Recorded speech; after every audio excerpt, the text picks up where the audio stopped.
अच्छा जी, अस्सलाम वालेकुम वंस अगेन जी। उम्मीद है आप सब लोग खैरियत से होंगे। आज हमने काम जो स्टार्ट करना है ना जी, वो आज अपने तौर पे हमने प्लेटो को डिस्कस करना है और फिर हमने इंशाल्लाह अरिस्टोटल को डिस्कस करना है। Late me just quickly open share screen with you. आज का जो एजेंडा है जी हमारा, ये आपके सामने आ गया है। प्लेटो, फिर हमने अरिस्टोटल और फिर हमने क्या कहते हैं इंडक्टिव मेथड पढ़ना है, बेकन और मिल का। कल यहाँ पे काफ़ी ज़्यादा क्वेरीज थी कि सर इंडक्टिव फैलेसिस क्या होती हैं, तो वो इंशाल्लाह वो भी आज हम कवर करेंगे आखिर में। और आपको पता चलेगा कि वो, अगर आपको पता हो तो वो बहुत ही आसान और बड़ा ही मज़े का काम। Inductive fallacies is one of the most favourite topic मेरा, जो फिलोसफी में सॉरी होता है लॉजिक के अंदर। और ख़ासतौर पे लॉजिक में इसको पढ़ते हैं तो लॉजिक के अंदर मेरा पसंदीदा टॉपिक में से एक है, तो इंशाल्लाह उसको हम आखिर में डिस्कस करते हैं। क्विकली मूविंग ऑन जी। सबसे पहले आया था जी प्लेटो। ब्रीफ सा इंट्रोडक्शन है उसका, पहले आप सब लोगों को मेरे से ज़्यादा पता हो इसके बारे में। प्लेटो एक ऐसा बंदा है जिसको हमने पूरा जब भी अगर आपने कोई भी सब्जेक्ट पढ़ना हो तो उसको आप बिगिन करते हैं तो पढ़ते ही पढ़ते हैं। अरिस्टोटल से कम है इसका काम, लेकिन जारी बात है फिर भी बहुत ज़्यादा है। तो कॉमनली नोन एज अफलातून, उर्दू में आप इसको अफलातून कहते हैं। और एक ऐसा फ़लसफ़ी है जिसको आप अगर ये कहें कि most widely cited philosopher in the history of philosophy, यानी कि आप कोई भी किताब पढ़ लें फिलोसफी की, कोई भी थ्योरी पढ़ लें, कोई भी बात कर लें, तो कहीं ना कहीं जाके प्लेटो का जिक्र लाजमी आता है। तो he has done a remarkable work. अभी उसको देखते हैं क्या है। इसकी एक चेन है जी। एक बड़ी इंटरेस्टिंग सी बात है कि ये स्टूडेंट था सोक्रेटिस का, सुकरात का, और टीचर है ये अरिस्टोटल का। अगर आप लोगों को नहीं पता तो इस बात को नोट कर लीजिए। ये तीन लोग थे जो जुड़े हुए थे आपस में। सुकरात यानी कि सोक्रेटिस इन दोनों का टीचर था। सोक्रेटिस का स्टूडेंट था प्लेटो, और प्लेटो का स्टूडेंट था अरिस्टोटल। ये तीनों उस्ताद शागिर्द के रिश्ते से आपस में तीनों जुड़े हुए हैं। और अरिस्टोटल का एक वो स्टूडेंट है जिसको आगे चल के हम इंशाल्लाह जब अरिस्टोटल को पढ़ेंगे तो मैं आपको बताऊंगा। वो भी एक बड़ी मशहूर ज़माना हस्ती है, वो कौन था वो भी देखेंगे। स्टोटल के सॉरी प्लेटो के कामों में जी मेजरली उसकी किताब जो है रिपब्लिक पढ़ी जाती है, उसके डायलॉग्स हैं, ये बुनियादी उसके काम है। और ऐसी शोरा आफाक किताब है रिपब्लिक कि जिसकी वजह से अगर मैं आपको सिर्फ एक उसका अगर असर बताऊं तो वो ये है जी कि आज आपकी जितनी भी अक्सर स्टेट्स जो बनती हैं उनका नाम जो है, उनके नाम के अंदर रिपब्लिक आता है। ठीक है, तो एक आपकी अपनी जो मुल्क है, आपकी अपनी जो कंट्री है, उसके नाम में भी इस्लामिक रिपब्लिक ऑफ पाकिस्तान। तो वाई दिस रिपब्लिक, ये रिपब्लिक का लफ्ज़ कहाँ से आया? तो ये रिपब्लिक का लफ्ज़ हमारी प्लेटो की किताब से आता है। हाल तो हम वैसी रिपब्लिक नहीं है जैसा कि प्लेटो चाहता था, लेकिन still the basic idea of the Republic has been given by Plato. उसको हम आज थोड़ा बहुत देखेंगे कि उसका आइडिया क्या था। अच्छा जी, सबसे पहले इसकी डिस्कस कर लेते हैं। हमने 3 टॉपिक्स हैं जी आपके सिलेबस के अंदर जो प्लेटो के हमने डिस्कस करने हैं। एक है मेटाफिजिक्स, एक है थ्योरी ऑफ नॉलेज जिसको आप एपिस्टेमोलॉजी कहते हैं, और एक है उसका जी थ्योरी ऑफ स्टेट। वो आखिर में चल के इंशाल्लाह देखते हैं। तो क्विकली सबसे पहले इसकी मेटाफिजिक्स, जैसा कि कल मैंने बताया था कि हर फिलोसफर की मेटाफिजिक्स डिफरेंट होती है। हर फिलोसफर का ये नज़रिया कि रियल क्या है वो दूसरे से मुख्तलिफ होता है। और वो नज़रिया, जिस नज़रिए से वो रियल को देखता है या जिस नज़रिए से वो मेटाफिजिक्स को देख रहा होता है, वो डिफाइन करता है उसकी पूरी फिलोसफी को। ठीक है, ये बात आप जहन में रखें और ये बात आगे चल के सारी जगहों पे लागू होगी।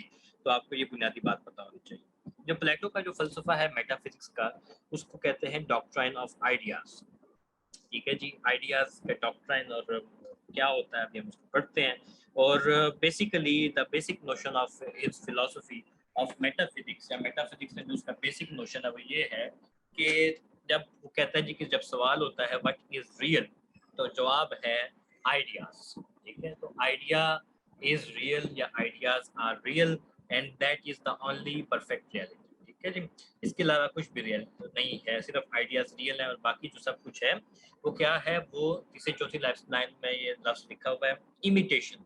ठीक है, इसको आप एक सिनोनिम के तौर पे कह सकते हैं कॉपी। ठीक है जी, या नकल उर्दू में जिसको कहते हैं। तो दुनिया की हर चीज जो है वो आपको उन आइडियाज की नकल नजर आती है। अब इसको थोड़ा सा यहाँ पे समझ लेते हैं क्या बात, बुनियादी तौर पर बात मेरी क्या कर रहा है। वो ये बात कर रहा है कि जी फॉर एग्जाम्पल आपके पास इस वक्त नीली बॉल पॉइंट है, आपने नीले रंग के कपड़े पहने हुए हैं, आपके पास नीली नोटबुक है, तीनों का कलर नीला है। लेकिन नीला इटसेल्फ क्या है? What is blue? Blue itself क्या है? तो आप कहेंगे जी ब्लू कॉपी है, ब्लू बॉल पॉइंट है। मैं कहूँगा ये तो बॉल पॉइंट है, ये तो कॉपी है। ब्लू क्या है? तो ब्लू एक आइडिया है। ब्लू जो कलर है वो एक आइडिया है, वो एक कंसेप्ट है, वो एक ऐसी चीज है जो कि एग्जिस्ट नहीं करती फिजिकल फॉर्म में, लेकिन आपको दुनिया की चीजें समझने में मदद देती है। दिस इज वेरी क्रूशियल, आप इसको जरूर नोट डाउन करें कि आइडिया एक ऐसी चीज होती है जो कि खुद तो फिजिकल फॉर्म में एग्जिस्ट नहीं करती, that is not existing in the physical real, लेकिन आपको फिजिकल दुनिया को समझने में मदद करती है। ठीक है जी। आइडियाज जो हैं वो परफेक्ट होते हैं, यूनिवर्सल होते हैं, अनपेरिशेबल होते हैं, कभी खत्म नहीं हो सकते, और ये आइडियल होते हैं। इसकी एक और एग्जांपल जहाँ पे नोट कर लीजिए। फॉर एग्जांपल एक सर्कल है, अगर मैं आपसे कहूँ कि एक सर्कल बनाएं, तो आप एक कॉपी के ऊपर एक सर्कल बना देंगे मुझे। अब वो सर्कल जो है वो एक परफेक्ट सर्कल नहीं होगा, ठीक है, कहीं से भी थोड़ा बहुत ऊपर नीचे हो ही जाता है। आप कभी भी एक परफेक्ट सर्कल नहीं बना सकते, इवन आपके कंप्यूटर्स नहीं बना सकते हैं, उनमें भी अगर आप माइक्रोस्कोपिक लेवल पे जाकर देखें तो आपको नजर आएगा कि यहाँ से ये बेहंगम थोड़ा सा बाहर निकला हुआ, it is not a perfect circle, बहुत मुश्किल काम है। ऑन दी अदर हैंड, अगर मैं आपसे कहूँ कि एक सर्कल का आइडिया लेकर आए, तो आप अपने दिमाग में सोचेंगे कि सर्कल क्या होता है, तो वो जो आपका आइडिया है सर्कल का, वो एक परफेक्ट आइडिया, ठीक है, वो एक मुकम्मल आइडिया होगा, कंप्लीट आइडिया होगा, उसमें कोई आपको कमी या पेशी करने की जरूरत नहीं होगी, इसी लिए वो आइडियाज को परफेक्ट कहता है।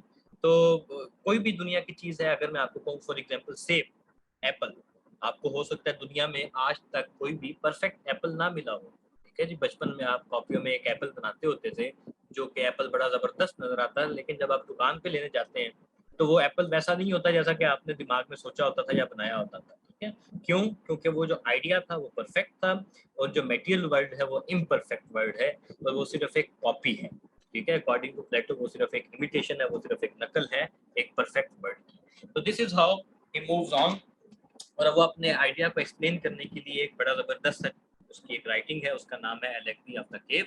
उसको अगर आप लोगों ने नहीं पढ़ा तो जरूर पढ़ लीजिएगा जी, मैंने आपके ग्रुप में शेयर की है। मैं उसका आपको एक बुनियादी सा आइडिया दे देता हूँ। वो ये कहता है एलेग्री ऑफ द केव में कि तसव्वुर कीजिए कि 4 लोग हैं, और 4 लोगों को चेन में बांधा गया हुआ है, और उनको एक जगह पे बिठा दिया गया है बांध, ठीक है। वो ऐसे बांधे हुए बैठे हुए हैं कि वो अपनी गर्दन भी हिला नहीं सकते, अपना सर भी नहीं हिला सकते, और वो सिर्फ सीधा देख सकते हैं, और सीधा देखते हुए उनको सिर्फ अपने सामने वो एक दीवार नजर आ रही है, और उसके अलावा उनको दुनिया की कोई चीज नहीं नजर आती। वो बंधे हुए हैं 4 लोग, ठीक है, वो हिल नहीं सकते अपनी जगह से, और सिर्फ सामने देख सकते हैं, और वो 4 नजर आ रहे हैं।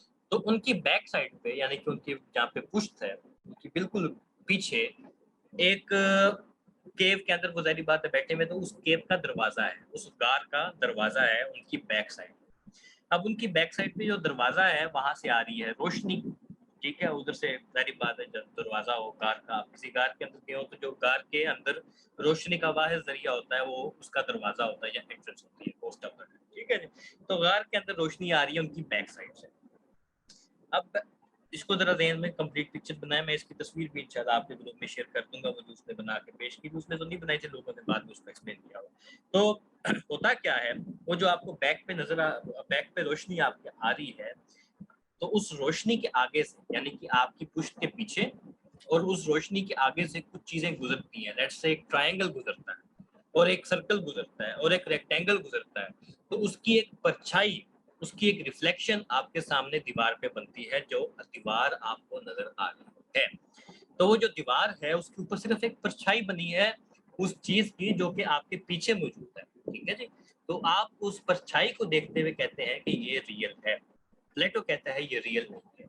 इसी तरह दुनिया की वो चीज़ों को एग्जाम्पल देता है कि दुनिया की जितनी भी चीज़ें आपको नज़र आ रही हैं वो उस परछाई की तरह है, वो उस रिफ्लेक्शन की तरह है। और वो रिफ्लेक्शन किसकी है? वो रिफ्लेक्शन है फॉर्म्स की, वो रिफ्लेक्शन है आइडियाज़ की। और जो आइडियाज़ हैं और जो फॉर्म्स हैं वो रियल हैं, और वो एग्जिस्ट करते हैं इंडिपेंडेंटली, और उनकी जो एग्जिस्टेंस है उसकी परछाई आपको इस दुनिया में नज़र आ रही है, जो कि एक इम्परफेक्ट परछाइयाँ हैं, जो कि कभी भी कंप्लीट नहीं हो सकती, जो कि कभी भी आइडियल नहीं हो सकती।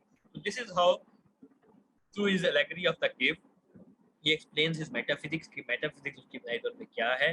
तो वो वहाँ पे फिर उसको एंड करता है जी कि एक बंदा अपनी चेन तुड़वा के फिर बाहर निकलता है, और गार के दरवाजे से बाहर जाता है, और बाहर जाके देखता है कि जो हमें नजर आ रहा था वो तो सिर्फ परछाइयाँ थी, वो तो सिर्फ रिफ्लेक्शन थी, और रियल तो कुछ और है।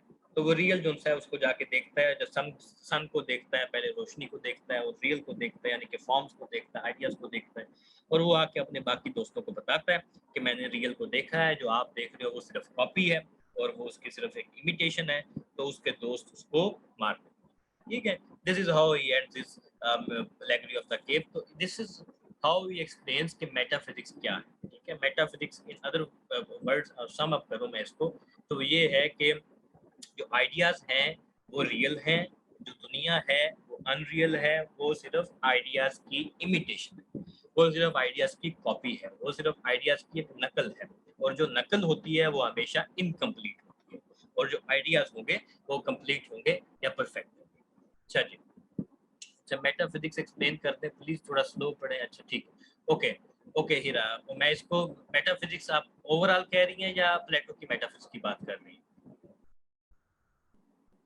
आई थिंक आप मेटाफिजिक्स एज अ होल की बात कर रही है। बेटा कल हमने इसको डिस्कस किया था कि मेटाफिजिक्स क्या होती है। ठीक है, metaphysics is the field of philosophy, is the sub field of philosophy, जो कि इस बात को डिस्कस करता है कि व्हाट इज रियल, हकीकत क्या है, आइडिया या फिर मैटर या जो भी आप उसको कहना चाहें, तो that is what is metaphysics about. ठीक है, एक ही सवाल है इसका एक बुनियादी तौर पे, और वो सवाल ये है कि रियल क्या है, और रियल के अंदर फिर आपके अंदर डिबेट्स हैं।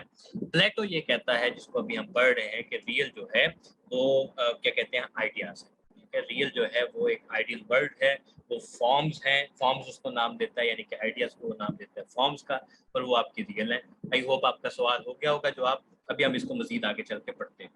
आइडियाज कहाँ पे एग्जिस्ट करते हैं जी? आइडियाज एग्जिस्ट करते हैं up in the transcendental world. ठीक है, वो इन द हेवंस एग्जिस्ट करते हैं, वो इस मटेरियल वर्ल्ड में एग्जिस्ट नहीं करते हैं अकॉर्डिंग टू प्लेटो।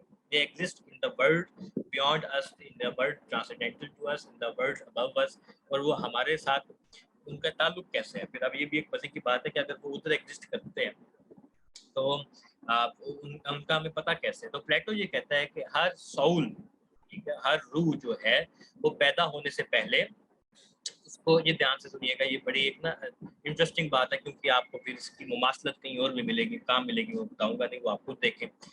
प्लेटो ये कहता है कि हर साउल, हर रूह जो है पैदा होने से पहले उसको फॉर्म्स दिखाई जाती है, यानी कि जब वो ऊपर ट्रांसेंडेंटल वर्ल्ड में होती है रूह, तो उसको वो फॉर्म्स दिखाई जाती हैं, और दिखाई गई थी या फिर एक दफा ही दिखाई गई थी, और उसको सारी फॉर्म्स दिखाई गई थी। ठीक है, उसमें सर्कल भी था, उसमें ट्रायंगल भी था, उसमें ब्लू भी था, उसमें व्हाइट भी था, उसमें सब कुछ था।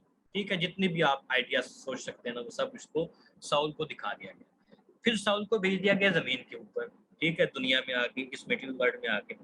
तो वो जब साउल इस दुनिया में आई, जब मटेरियल वर्ल्ड में आई, तो उसने जब आके यहाँ पे एक सर्कल को देखा, तो उसने क्विकली रिकलेक्ट किया। यहाँ पे मैंने लफ्ज लिखा हुआ है चौथे पांचवें नंबर पे, देखें, रिकलेक्शन। तो उसने क्या किया, क्विकली उसने रिकलेक्ट किया कि ओ ये तो एक सर्कल है, ओ ये तो एक ब्लू है, ओ ये तो व्हाइट है। तो वो उसको कैसे पता चला कि ये सर्कल है? क्योंकि उसको पैदा होने से पहले या दुनिया में आने से पहले एक सर्कल दिखाया गया था, जिसको उसने जेल में रख के तो इस सर्कल को उसके साथ कंपेयर किया और कहा कि ये वही सर्कल है जो मुझे पैदा होने से पहले दिखाया गया था।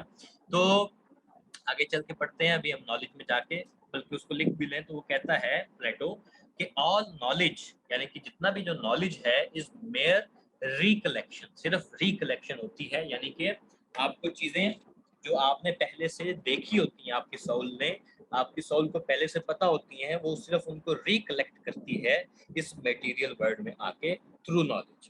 ठीक है, तो वो अभी मैंने ऐसी मिसाल दी कि फॉर एग्जांपल वो सर्कल पैदा होने से पहले उसको दिखाया गया था, तो इस दुनिया में आके जब उसने वो सर्कल देखा तो उसने रिकलेक्ट किया कि अच्छा ये सर्कल है। ठीक है, और उसको कैसे पता चला ये सर्कल है? क्योंकि उसने आने से पहले एक सर्कल देख रखा था। इसी तरह उसको कैसे पता चला कि ये ब्लू है, ये ग्रीन है, ये कोई भी आइडिया है? तो उसको इसलिए पता चला क्योंकि उसने आने से पहले वो आइडिया देख रखा था। तो लास्टली वो बात करता है जी कि फिलोसफर एक ऐसा बंदा होता है जिसके पास नॉलेज ऑफ आइडियाज होता है, उसको पता होता है कि आइडियाज क्या है, या उसका आइडियाज का उसके पास नॉलेज होता है। आगे चल के मजीद देखते हैं। अच्छा जी, क्विकली मूविंग ऑन, जी प्लेटो की थ्योरी ऑफ नॉलेज क्या कहती है? ये डिवाइडेड लाइन है, बड़ी मशहूर, आप लोगों ने शायद, कुछ लोगों ने देख रखी हो, कुछ लोगों ने शायद ना देखी हो।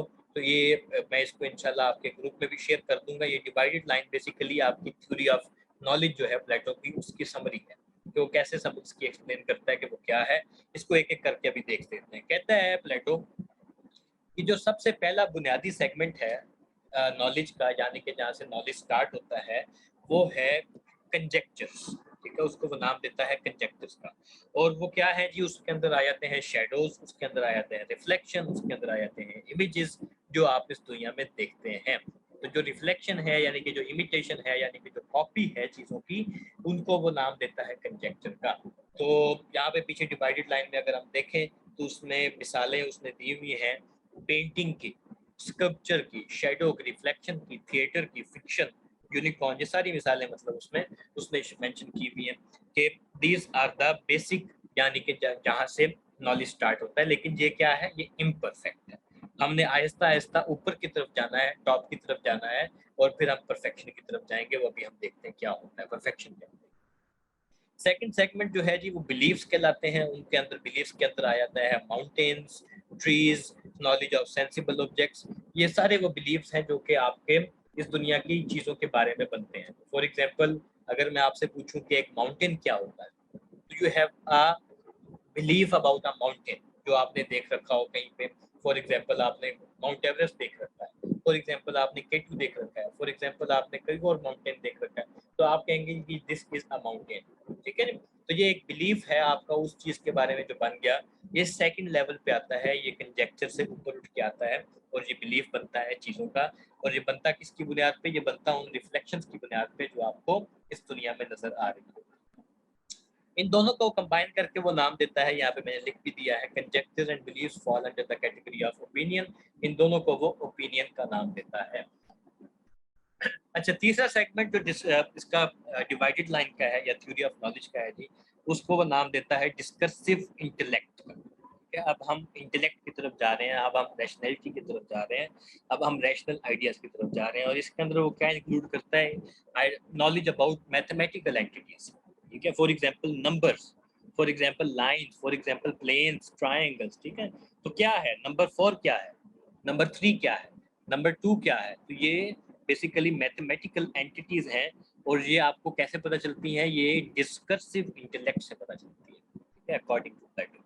तो आपको कैसे पता चला कि 3 क्या होता है?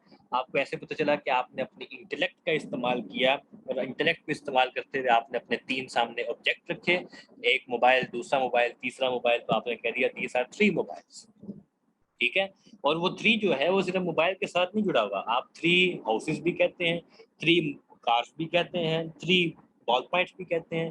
तो 3 को आप किसी के साथ भी जोड़ सकते हैं। This is because discursive intellect आपकी जो सी है उसके जरिए आपने इसका आइडिया लिया। And finally, highest segment represent rational insight about objects of which are the form or idea। Finally जो सबसे ऊपर नॉलेज की जो कैटेगरी है जो आपको फाइनली अचीव करनी होती है, वो होती है फॉर्म्स या आइडियाज, जो आपकी हाईएस्ट सेगमेंट है, इसको आप फाइनली अचीव करते हैं। यहाँ पे देखें तो फाइनली जो आप इंटेलेक्ट है, इंटेलेक्ट से ऊपर उसने लिखा हुआ है रीजन। ठीक है, और रीजन के अंदर जब आप जाते हैं तो आप गुडनेस को जान जाते हैं। ठीक है, जो प्लेटो था उसने इसको नाम दिया था, जो उसकी ट्रांसलेशन जो करें तो उसको मतलब बनता है गुड। तो according to Plato, the highest form of knowledge is the knowledge of the good. Good का नॉलेज जो है is the highest form of knowledge. ठीक है जी। और ये कैसे आता है, यानी कि गुड का नॉलेज कैसे आता है? वो आता है डायलैक्टिक्स के थ्रू। डायलैक्टिक्स क्या होती हैं? डायलैक्टिक्स होती है जब आप एक बंदे के साथ या यानी कि किसी दूसरे शख्स के साथ डायलॉग करते हैं किसी एक कंसेप्ट के बारे में, किसी एक टॉपिक के बारे में, और उससे बात करते हैं कि अच्छा ये क्या है। तो डाय का मतलब जैसा कि आप जानते हैं 2 होता है, और लैक्टिक्स का मतलब गुफ्तगू। तो फॉर एग्जांपल, आप किसी से बात करते हैं, लेट्स से आपका बात करते हैं जी कि इंसाफ क्या होता है, जस्टिस। ठीक है, तो मैं आपसे कहता हूँ कि जस्टिस ये होता है, आप कहते हैं नहीं जस्टिस तो फिर ये भी हो सकता है, फिर मैं कहता हूँ नहीं अच्छा ये ऐसे कर लेते हैं इसको जस्टिस। तो ये मैं एक मिसाल दे रहा हूँ। ये टॉपिक जो है ये डिस्कस हुआ है वन ऑफ द प्लेटो के डायलॉग्स में, उसका नाम है यूथीफ्रो। मैं आपको उसका सॉफ्ट कॉपी भेज दूंगा इस क्लास के बाद, अगर आप पढ़ना चाहें ऑप्शनल है, अगर ना पढ़ना चाहें तो भी ठीक है। तो वो उसके अंदर बेसिकली डिस्कस करता है आइडिया ऑफ जस्टिस। ठीक है, कि जस्टिस क्या है, और वो एक बड़ा दिलचस्प उसकी गुफ्तगू है, लेकिन वो आपको सिर्फ बताएगा वो डायलॉग के डायलैक्टिक्स क्या होती है। तो dialectics in other word is the discussion between two peoples, जिसके जरिए वो किसी एक आइडिया या किसी एक फॉर्म के बारे में जानने में कामयाब होते हैं। ठीक है जी। तो मैं इसको दोबारा रिपीट करता हूँ कि फॉर्म्स तक पहुंचने का जरिया, यानी कि जो एक्चुअल रियलिटी है या रियल है या फिर जो असल हकीकत है, उन तक पहुंचने का जरिया सिर्फ और सिर्फ according to Plato is the dialectics. Dialectics के अलावा आप फॉर्म का नॉलेज नहीं हासिल कर सकते। अच्छा जी, यहाँ पे ऑन्टोलॉजी को डिफाइन कर दे रेहान इकबाल। ऑन्टोलॉजी बेटा, ontology is synonym of metaphysics. ठीक है, मेटाफिजिक्स और ऑन्टोलॉजी एक ही लफ्ज होता है, एक ही मतलब होता है दोनों का। ठीक है, तो मेटाफिजिक्स को हम जैसा कि पढ़ चुके हैं कि व्हाट इज रियल, तो ontology is the same thing, इसमें कोई डिफरेंस नहीं है। आई थिंक आपका जवाब आ गया। अच्छा जी, आगे चलते हैं जी। डिवाइडेड लाइन को हमने कर लिया, इसको मैं आपको डिवाइड लाइन को भेज भी दूंगा, साथ साथ आप नोट करते रहें। हमें असल में ना थोड़ा सा क्विकली इसको करना पड़ता है, क्योंकि हमारे पास काफ़ी ज़्यादा मवाद होता है और हमारे पास इसको कवर करना होता है। ज़ाहिर बात है, आप लोगों ने भी और कुछ पढ़ना है और काफ़ी तैयारियां करनी होती हैं, टाइम नहीं है हमारे पास। तो इसको ज़रा पेस को अपनी काइंडली मेरे साथ मेंटेन करें। मैं अगर स्लो हो जाऊंगा तो मुझे तो कोई नुकसान नहीं, मुझे बल्कि फ़ायदा है। मैं आराम से पढ़ाऊंगा, लेकिन ये आप लोगों के लिए है कि मैं इस पेस को ज़रा तेज़ रखूँ। और इसमें अक्सर चीज़ें फिर ऐसी होती हैं जो आप लोगों ने पढ़ी होती हैं, तो जिन लोगों ने वो ज़ाहिर बात है फिलॉसफी थोड़ी बहुत पढ़ रखी हो, तो वो फिर उनके लिए बार बार रिपीट करना ज़रूरी नहीं होता। लेकिन फिर भी मैं इसको कोशिश करता हूँ कि आपको उतारूँ, तो थोड़ी सी काइंडली आप अपनी पेस को साथ साथ रखिए, नोट्स की ज़रा स्पीड तेज़ रखिए, ताकि हम इसको कवर कर सकें अपने टॉपिक्स को। अच्छा जी, आगे है थ्योरी ऑफ स्टेट। ठीक है, हीरा आप कह रही हैं कि थोड़ा सा स्लो कर लें। मैं इसको बेटा स्लो कर लेता हूँ। आप बेहतर ये है कि आप मुझे सवाल कर लें जो आपको चीज़ समझना है। ठीक है, मैं उसको फिर दोबारा रिपीट कर दूंगा, वरना फिर हम जो है स्लो ओवरऑल पेस नहीं करते। आप मुझसे सवाल कर लें कि ये सवाल दोबारा समझा दें, मैं उसको समझा। अच्छा जी, थ्योरी ऑफ स्टेट की तरफ चलते हैं जी। स्टेट क्या है अकॉर्डिंग टू प्लेटो? रियासत, यानी कि जिसको आप उर्दू में कहते हैं, तो वो रियासत को डिफाइन करता है। बड़ा इंटरेस्टिंग सा उसका कंसेप्ट है। वो कहता है कि रियासत को समझना हो तो इंसानी जिस्म को समझ लें आप। ठीक है, तो इंसानी जिस्म के अंदर वो कहता है कि 3 मेजर पार्ट्स होते हैं। एक होता है हेड, एक होता है चेस्ट और एक होता है बेली। ठीक है, उर्दू में कह लें कि आप सर, धड़ और पेट कह लें। ठीक है, बेली कह लें आप पेट। तो क्या कहता है प्लेटो? प्लेटो ये कहता है कि जिस तरह इंसानी जिस्म के अंदर मुख्तलिफ जो पार्ट्स हैं उनका मुख्तलिफ काम है। फॉर एग्जाम्पल हेड का काम है सोचना। ठीक है, ब्रेन यानी कि जिसके अंदर आता है या आपका माइंड आता है, उसका काम है थिंक करना। ठीक है, सोचना। और जो चेस्ट है वो प्लेटो उसको कहता है कि चेस्ट जो है वो जुर्रत की निशानी होती है। जब आप फॉर एग्जाम्पल कहते हैं छाती चौड़ी करके चल रहा हूँ, ठीक है, तो आप क्या बात कर रहे होते हैं? आप जुर्रत और बहादुरी की बात कर रहे होते हैं। और फाइनली वो कहता है कि जो बेली होती है इंसान के जिस्म के अंदर, या पेट होता है, और वो पेट जो होता है उसका काम होता है भूख। ठीक है, एपिटाइज यानी कि एपिटाइट। ठीक है, तो वो क्या काम करता है? वो भूख को डील करता है या भूख को लेके चलता है।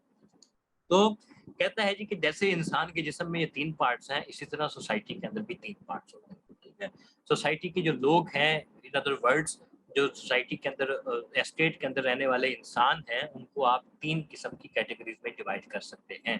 तो या तो वो होंगे फिलोसोफर्स, या होंगे वो गार्डियंस, और या होंगे वो क्राफ्ट्समैन। अब जल्दी से इनको समझ लेते हैं ये क्या होते हैं। क्राफ्ट्समैन से उसका मुराद वो लोग हैं जो बुनियादी रोजमर्रा के काम करते हैं। ठीक है जी, फॉर एग्जांपल कोई आपको मिल जाएगा क्राफ्ट्समैन जो लकड़ी का काम करता होगा। कोई आपको क्राफ्ट्समैन मिल जाएगा जो आपको मिसाल के तौर पे जूतों का काम करता होगा। कोई इस तरह का एग्रीकल्चर का काम करता होगा। तो इस तरह के मुख्तलिफ लोग जो हैं वो सोसाइटी के अंदर जो होते हैं, जो बुनियादी या मीनियल टास्क करते हैं, जो बिल्कुल बुनियादी से काम करते हैं, उनको आप कहते हैं क्राफ्ट्समैन। और सेकंड नंबर पे आ जाते हैं जी जो कि चेस्ट को डिफाइन करते हैं, इंसानी जिस्म की जो चेस्ट है। और तो सोसाइटी के अंदर वो आ जाते हैं गार्डियंस। ये जिसको वो एक और लफ्ज भी यूज करता है, ऑक्सिलरी। ठीक है, ऑक्सिलरी कह लें या इनको गार्डियंस कह लें, एक ही बात है। तो गार्डियंस का क्या काम होता है? गार्डियंस का काम होता है मुल्क की हिफाजत करना। ठीक है, सरहदों की हिफाजत करना, उसको अंदरूनी और बैरूनी जो उसके अंदर मसाइल हैं या उसके अंदर जो वायलेंस होता है या उसके अंदर जो कोई खराबी होती है, उसको फोर्स के ज़रिए उसको रोकना। ठीक है, तो गार्डियंस के अंदर आपकी आर्मी आ जाती है, आपकी पुलिस आ जाती है, आपकी मिलिट्री आ जाती है। तो ये वो लोग हैं जो कि आपकी सोसाइटी को सेफ रखते हैं। और फाइनली जो फिलोसफर्स हैं, तीसरी कैटेगरी है वो है फिलोसफर्स, ठीक है। और वो डिफाइन या डिनोट करते हैं the head in your body, ठीक है। तो फिलोसफर का काम क्या होता है, वही काम होता है जो हेड का होता है बॉडी के अंदर, यानी कि सोचना, थिंक करना, ठीक है। और प्लेटो के मुताबिक अगर बात करें तो जो फॉर्म्स का नॉलेज लेना या आइडियाज का नॉलेज लेना या रियल का नॉलेज लेना, ये एक फिलोसफर का काम होता है। तो फिलोसफर जो है वो एक ऐसा शख्स होगा जो कि आइडियाज को जानने की कोशिश करता होगा या कुछ उसको आइडियाज पता होगा, ऐसा शख्स होगा जिसको फॉर्म्स का नॉलेज होगा। तो कहता है कि जिस तरह हर काम एक मखसूस बंदा कर सकता है, फॉर एग्जांपल अगर आप कहें किसी प्लम्बर को कि हमारे कुक बन जाओ, तो वो कुक नहीं बन सकता, ठीक है। खाना पकाना एक डिफरेंट काम है और प्लम्बिंग करना एक मुख्तलिफ काम है। इसी तरह अगर आप किसी इलेक्ट्रिशियन को कहें कि आप जनाब आली आके हमारी लकड़ी का काम करते हैं, तो वो लकड़ी का काम नहीं कर सकता, वो एक इलेक्ट्रिशियन है, वो बिजली का काम जानता है। इसी तरह वो कहता है कि रियासत के अमूर को चलाना एक फिलोसोफर का काम, और ये काम अगर फिलोसोफर के अलावा कोई और बंदा करेगा तो वो रियासत को तबाह व बर्बाद कर देगा, ठीक है। और अगेन फिर वही बात आ जाती है कि फिलोसोफर ही क्यों किंग हो सकता है या फिलोसोफर ही क्यों रियासत को चला सकता है। वो इसलिए फिलोसोफर चलाता है क्योंकि he has the knowledge of ideas, he has the knowledge of forms. उसको पता है कि परफेक्ट क्या है, उसको पता है कि आइडियल क्या है। तो जब उसको पता है कि आइडियल क्या है तो वो उसको आगे लेकर चलेगा और उसको ही लागू करेगा अपनी रियासत के अंदर, ठीक है जी। तो दैट इज वाई प्लेटो ये कहता है कि हमें फिलोसफर को ही किंग बनाना चाहिए। उसकी फिलोसफर किंग की जो थ्योरी है और उसमें उसका बड़ा मशहूर फिक्रा है कि दुनिया के मसाइल तब तक हल नहीं होंगे जब तक फिलोसफर किंग नहीं बन जाते, या जो अभी किंग हैं वो फिलोसफर नहीं बन जाते, तब तक दुनिया के मसाइल हल नहीं हो सकते, ठीक है जी। और इस पे आप सारी बातें डिसएग्री कर सकते हैं, एग्री कर सकते हैं, आपकी अपनी ओपिनियन है, लेकिन वो ये बात करता है क्योंकि फिलोसफर को कहता है ही हैज द नॉलेज, ही और she has the knowledge of the ideas और फॉर्म्स ऑफ व्यू, ठीक है। अच्छा, फिर आगे वो बात करता है कि जो फिलोसफर है वो एक एरिस्टोक्रेट फिलोसफर बनता है most of the time. Aristocrat कौन सा शख्स होता है? एरिस्टोक्रेट एक ऐसा शख्स होता है जो कि नॉबल्स जैसे होते हैं, फॉर एग्जांपल नवाब, उर्दू में जिनको आप कहते हैं नवाब। तो नवाब कौन लोग होते हैं? नवाब वो लोग होते हैं जिनके पास खाने पीने के मसाइल नहीं होते, जिनके पास बुनियादी रहने का इशू नहीं होता कि हमने रात कहाँ गुजारनी है या हमने दिहाड़ी लगानी है और हमने रोटी लेके जानी है घर। वो इन चीज़ों से मुबर्रा होते हैं, उनकी ये चीज़ें पूरी हो रही होती हैं। तो प्लेटो ये कहता है कि अगर एक क्राफ्ट्समैन को आप फिलोसफर बनाएंगे तो क्राफ्ट्समैन सिर्फ इसी बात के अंदर उलझा रहेगा कि आज मेरी रोटी पकेगी घर में या नहीं पकेगी। फिलोसफर इस चीज़ से ऊपर उठ जाता है, फिलोसफर को और ये नहीं फिक्र होती है। इसलिए जो उनसे हैं, जो लोग होते हैं नवाब टाइप, जो होते हैं थोड़े से नॉबल जिनको आप कह लें, वो लोग जो हैं फिलोसफर बन सकते हैं, जो बुनियादी इंसानी जो कैद है उससे ऊपर उठ के अपना जो है फिलोसफी का नॉलेज लेते हैं या फिलोसफर बनते हैं।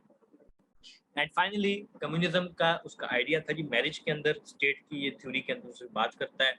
और वो कम्युनिज्म का आइडिया क्या है जी? वो कम्युनिज्म का आइडिया ये है, वो कहता है कि शादी नहीं होनी चाहिए। शादी इन दिस सेंस जो आप आजकल आप लोग जो समझते हैं, जो कंसेप्ट है शादी का, वो इसके खिलाफ था प्लेटो।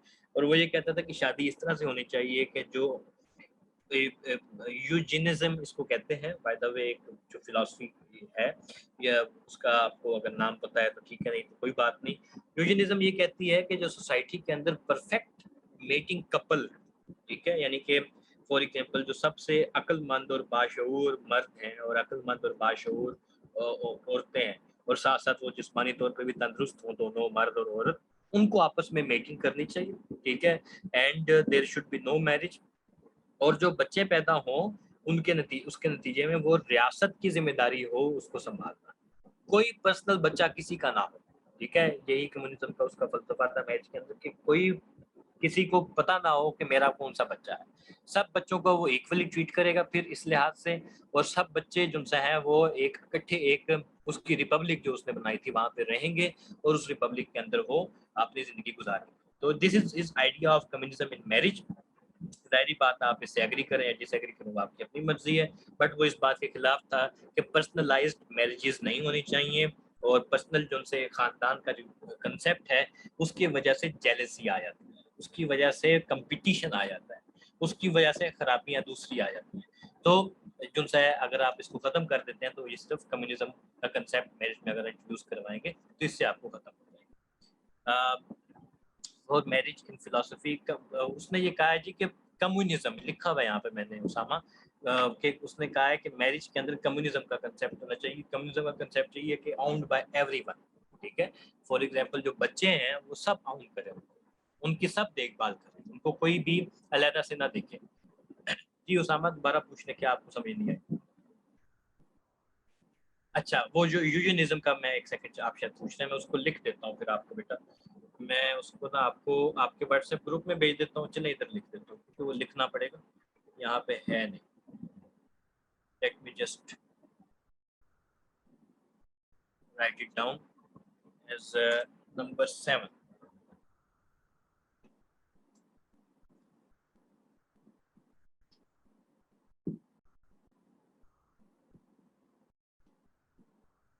हाँ स्टक हो गया है, just wait a minute please. If I am not wrong, इसको गूगल कर लीजिएगा जी। ये कंसेप्ट थोड़े स्पेलिंग आगे पीछे हो सकते हैं मेरे से, लेकिन मोर और लेस यही बात है जो मैं आपको बात कर रहा हूँ, ठीक है।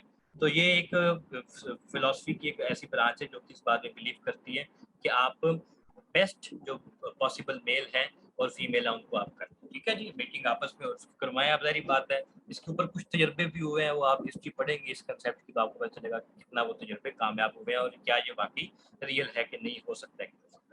अच्छा जी आप जल्दी से आगे चलते हैं जी। हमारा अगला जो टॉपिक है वो है अरिस्टोटल। जैसा कि मैं पहले बता चुका हूँ, अरिस्टोटल जो है उसने दुनिया के हर सब्जेक्ट के अंदर उसका आपको कंट्रीब्यूशन मिलेगा, ठीक है। कल मैं ये बात डिस्कस कर रहे थे हम लोग के, आप साइकोलॉजी पढ़ लें, आप बायोलॉजी पढ़ लें, आप फिजिक्स पढ़ लें, आप केमिस्ट्री पढ़ लें, सोशियोलॉजी पढ़ लें, कोई भी दुनिया जान का कंसेप्ट आप उठा के देख लें, उसमें बुनियादी जो इंट्रोडक्शन है वो आपको अरिस्टोटल का ही मिलता है। Excuse me. अरिस्टोटल जो था वो प्लेटो का स्टूडेंट था और ये टीचर था अलेक्जेंडर, ठीक है, अलेक्जेंडर द ग्रेट, जो आप इसको उर्दू में सकतर आजम कहते हैं, ये उसका टीचर था। और सारी बात है फिर उसने आधी दुनिया पता की। तो एक मजाक के तौर पे लोग बात ये कहते हैं कि देखें अलेक्जेंडर जो है वो 3 उस्तादों का निचोड़ था और तीनों उस्ताद उसके फिलोसफर थे, यानी कि सुकरात, प्लेटो, सोक्रेटिस, प्लेटो, एरिस्टोटल। तो उन तीनों का जो निचोड़ था वो अलेक्जेंडर के अंदर आया, तो उसने आधी दुनिया फतह कर ली है। तो this is the power of philosophy, ठीक है, अगर इसको आप दूसरे तरीके से देखना चाहें। बहरहाल ये एक फैक्ट है हिस्ट्री का, तो एक मजे की चीज आपको पता होनी चाहिए।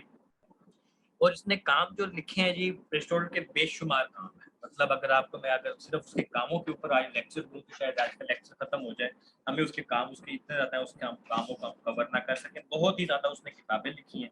मैं बुनियादी किताबें आपको बता देता हूँ जो उसकी मशहूर मशहूर हैं।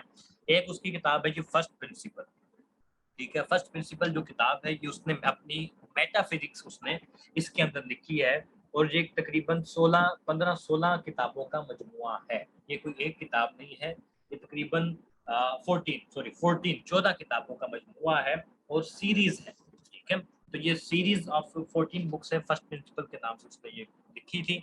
और इसके अंदर उसने अपनी सारी मेटाफिजिक्स का जो फलसफा है वो बयान किया है। सारी बात है बहुत लंबा चौड़ा फलसफा है, आज हम उसकी समरी पढ़ेंगे क्या। दूसरी उसकी किताब मशहूर बहुत है जी, वो उसका नाम है ऑर्गेनन। ऑर्गेनन उसकी किताब जो है उसके अंदर उसने अपने लॉजिक का फलसफा दिया है, ठीक है। वो अभी आज हमने पढ़ना है तो तब हम देखेंगे कि ऑर्गेनन क्या थी। और तीसरी उसकी एक मशहूर किताब है निकोमियन एथिक्स, उसके अंदर उसने अपनी अखलाकियात का फलसफा दिया है, एथिक्स का फलसफा दिया है। इसको भी हम पढ़ेंगे, लेकिन इसको हम पढ़ेंगे तकरीबन आज से 2-3 हफ्तों के बाद, ठीक है। जब हम एथिक्स का चैप्टर करेंगे तो उसके अंदर फिर हम निकोमियन एथिक्स को देखेंगे, एरिस्टोटल क्या कहता था अपनी एथिक्स के अंदर। अच्छा ये तो क्विकली मेटाफिजिक्स के ऊपर एरिस्टोटल का आइडिया क्या था। एरिस्टोटल के आइडिया को समझने के लिए आपको पहले प्लेटो का आइडिया समझना की जरूरत होती है, जैसा कि मैंने कल बताया था बेस बनती है। तो मैंने आपकी बेस बनाई है। तो प्लेटो ये कहता था जी कि फॉर्म्स रियल है और मटेरियल वर्ल्ड रियल नहीं है। अरिस्टोटल ने ये बात करी कि प्लेटो जो बात करता है वो गलत है, ठीक है। प्लेटो जो कहता है कि फॉर्म सिर्फ रियल है और मेटल वर्ल्ड रियल नहीं है, ये गलत है।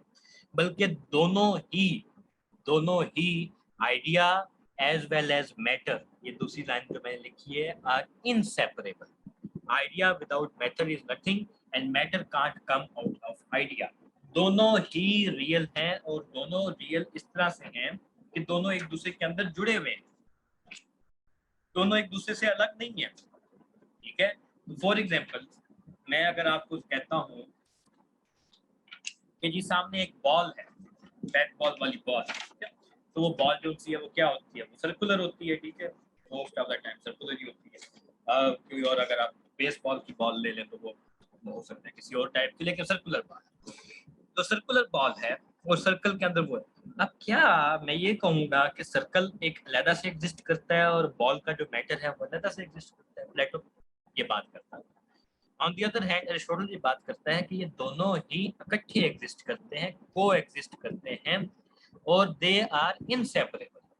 क्या इनसेपरेबल है? आइडिया और मैटर, इन दोनों को आप एक दूसरे से अलग नहीं कर सकते। और अगर आप कहते हैं कि ये अलग है तो वो गलत बात है, ठीक है। तो जो आपको सामने चीज नजर आ रही है, यानी कि फॉर एग्जांपल आपको सामने एक ब्लू बॉल पैड पड़ी हुई नजर आ रही है, तो वो ब्लू बॉल पैड का जो आइडिया है ब्लूनेस का और जो आइडिया है बॉल पैड का, वो दोनों एक दूसरे के अंदर को एग्जिस्ट कर रहे हैं, दैट इज द वर्ड, ठीक है। दोनों एक दूसरे के साथ एग्जिस्ट कर रहे हैं, दोनों आपस में इनसेपरेबल हैं, दोनों कौन सा है, अलहदा अलहदा नहीं। मैं जल्दी से ये अरिस्टोटल की एक इबारत पढ़ रहा हूँ, आप इसको नोट कर लें, नहीं तो इसको सुन लें ध्यान से, फिर अपने अल्फाज में नोट कर लीजिएगा। अरिस्टोटल कहता है ideas are not however detached from the world we perceive. Ideas जो हैं वो इस दुनिया से डिटैच नहीं है, but part and parcel of it, इस दुनिया का पार्ट एंड पार्सल है। इमनेंट इन इट, इसमें नजर आते हैं, ठीक है, जो ये सामने चीज नजर आ रही है इसके अंदर ही आइडिया जो है वो नजर आ रहा है। They give it form and life, वो आपके सामने पड़ी हुई चीजों को फॉर्म भी देते हैं और लाइफ भी देते हैं, ठीक है। ये एक बड़ी उसकी एक मशहूर बात है और इसी के अंदर उसकी पूरी जो सी है वो मेटाफिजिक्स छुपी हुई है कि आपके सामने पड़ी हुई चीज जो है उसको जो लाइफ दे रहा है या उसको जो वजूद में लेकर आ रहा है, वो जो फॉर्म है या आइडिया है वो उसके अंदर मौजूद है। जैसा कि प्लेटो कहता था कि वो कहीं ऊपर ट्रांसेंडेंटल वर्ल्ड में मौजूद हैं और अब आपने नहीं उनको देखा दोबारा, तो वो ऐसा नहीं है, वो आपके सामने मौजूद है, जो फॉर्म है या आइडिया है, ठीक है, वो एग्जिस्ट करता है उसी के अंदर और उसी के लाजिम मलजूम है उसके साथ, उससे अलहदा नहीं है। तो ideas are not detached but part and parcel of the world we live in, मैंने ये लिखा भी हुआ है, इसको नोट कर लीजिए, फिर हम आगे।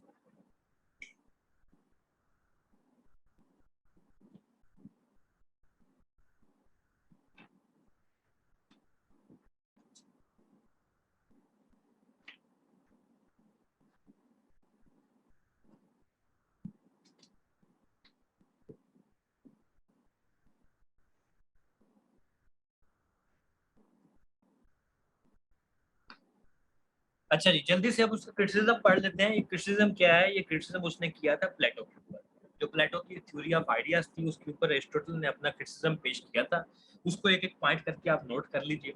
नंबर 1 पॉइंट वो कहता है कि जो आइडियाज हैं, यानी कि जो प्लेटो के कंसेप्ट है आइडिया का, वो एक एब्स्ट्रैक्ट कंसेप्ट है, ठीक है, वो एक ऐसा कंसेप्ट है जो कि एब्स्ट्रैक्शंस के अंदर है, जो कि बड़ा ही एक आप कह लें कि उसकी हकीकत को जानना बड़ा मुश्किल काम है, ठीक है, वो एक एब्स्ट्रैक्ट सी चीज है और आप उसको अगर जानना चाहें तो आपको उसको नहीं पता चल पाएगा, और उसको मतलब कि अगर प्लेटो के मुताबिक उसको जानना चाहें तो आप नहीं समझ पाएंगे। They are mere abstractions and can not account for the existence of concrete things. और वो जो कंक्रीट थिंग्स हैं, यानी कि जो दुनिया की चीजें हैं, उनको एक्सप्लेन नहीं कर सकते हैं क्योंकि वो एक एब्स्ट्रैक्ट चीज है, ठीक है। तो अगर आप उनको समझना चाहते हैं तो इस दुनिया के अंदर जो चीजें मौजूद हैं उनके अंदर ही वो आइडियाज छुपा हुआ है, उनके अंदर ही वो फॉर्म छुपी हुई है, वो एक अलग से एग्जिस्ट नहीं करती।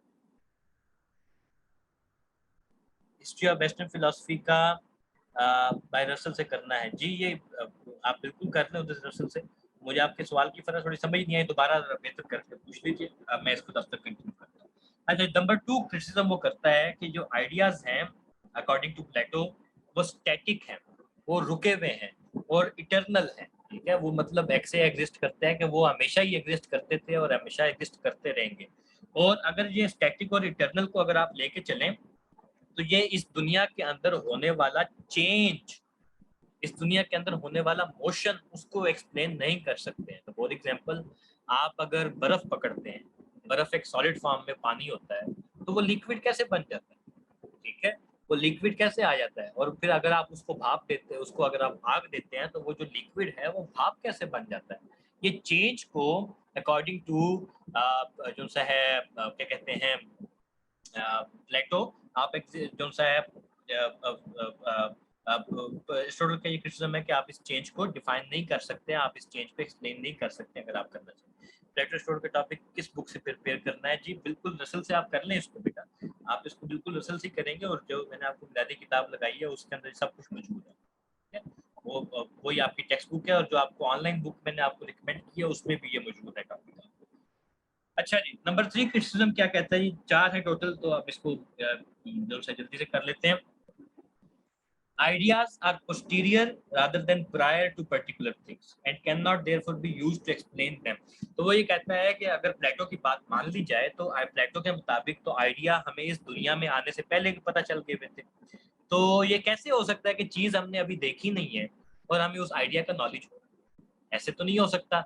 जब हम चीज को देखते हैं तब ही हम उसके मुतालिक आइडिया को जान सकते हैं।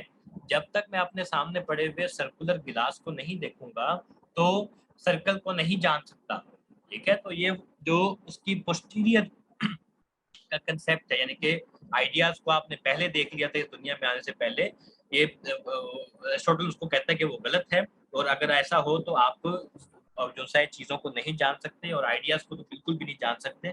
और इसीलिए वो कहता है कि अगेन मेरी जो बात है वो ज़्यादा ठीक है कि जब आप सामने पड़ी हुई चीज़ को देखते हैं तो आपको आइडिया और एज वेल एज मैटर दोनों का नॉलेज बैक वक्त आपको मिलता है, ठीक है? और दोनों का नॉलेज जो है वो आपको एक ही साथ मिलता है। फातिमा ज़हरा, ये बुक है वो मैंने कोर्स आउटलाइन में शेयर की है जी, कोर्स आउटलाइन आपके ग्रुप पे शेयर हुई हुई है, उसमें बुक देख लीजिए जो आपका सवाल है। अच्छा, इन फाइनली क्रिटिसिज्म उसका जो है कि आइडियाज के ऊपर उसको देख लेते हैं। Ideas are unnecessary reduplication of things and not explanation of them. क्या मतलब है इस बात का? रीडुप्लीकेशन, डुप्लीकेट से लफ्ज निकला है, डुप्लीकेट का मतलब होता है नकल, यानी कि कॉपी, ठीक है? तो कहता है जी कि आइडियाज जो हैं अकॉर्डिंग टू प्लेटो अगर हम बात माने तो फॉर एग्जांपल वो कहता है जी कि सामने पड़ा हुआ सर्कल रियल नहीं है, आपका जो दिमाग है उसके अंदर एक आइडिया बन रहा है वो रियल है। तो वो कहता है ये एक अननेसेसरी रीडुप्लीकेशन है, अननेसेसरी रीडुप्लीकेशन है, एक बिला वजह की आपको इसको आपको दिमाग के अंदर एक अलग से स्टेप करना पड़ रहा है उसको समझने के लिए, जो कि ज़रूरी नहीं है। अगर आप दिमाग में उस आइडिया को नहीं भी लेकर आते हैं, आप सामने पड़े हुए सिर्फ बॉल को ही देखते हैं, तो आप उसको उसका आइडिया समझ आ जाता है। आपको उसको समझने के लिए दिमाग में अलग से पहले एक आइडिया का कंसेप्ट नहीं लाने की, ठीक है जी? तो these are the four criticism जो एरिस्टोटल ने प्लेटो की मेटाफिजिक्स के ऊपर किए, और इस क्रिटिसिज्म की बुनियाद पे उसने अपनी थ्योरी ऑफ मेटाफिजिक्स दी। और ये बात दोबारा मैं रिपीट कर रहा हूँ कि उसने ये कही कि आइडियाज और मैटर दोनों को एग्जिस्ट करते हैं आपके सामने पड़ी हुई चीज के अंदर, और they are not separate, they are inseparable and they can not exist without each other. अगर आप ये कहते हैं कि आइडिया आप इन द हेवंस एग्जिस्ट करता है जैसा कि प्लेटो ने कहा, तो ये बात गलत है। अच्छा, कहाँ से खरीदे या कंसेप्ट रिवाइज हो जाए, पर बहुत लंबी रीडिंग्स का टाइम नहीं बचा। हमजा, मेरे पास कोई हैंड रिटन बेटा नोट्स नहीं है। ग्रुप जो सा बेटा वो आपको जाविया बता देगा, सैयदा फातिमा जाविया, जो इनसे आप फोन करें वो आपको उस ग्रुप में शेयर कर ऐड कर देंगे। तो एक ग्रुप बना दिया जिसमें सब बच्चे। अच्छा हमजा, मेरे पास बेटा कोई हैंड रिटन नोट्स नहीं है, ठीक है? मेरे पास बुक्स हैं और वो बुक्स आपको मैं शेयर कर रहा हूँ जो आपके साथ मैंने शेयर किए हैं। नहीं, फोटोकॉपियर के पास जो मैंने नोट्स लिखवाए हैं बेटा वो किताबों की मतलब कि आप कह लें कि उसके अंदर से ही कटिंग्स हैं, ठीक है? वो कहाँ से मिलेंगे वो आपको, ये जाविया को आप मैसेज करें, अगेन इन्होंने कल एक लिंक शेयर किया हुआ था, वो आपको वहाँ से वो दे देंगे। आप इनको ये नंबर इन्होंने शेयर कर दिया है, ये आपको वो दे देंगे।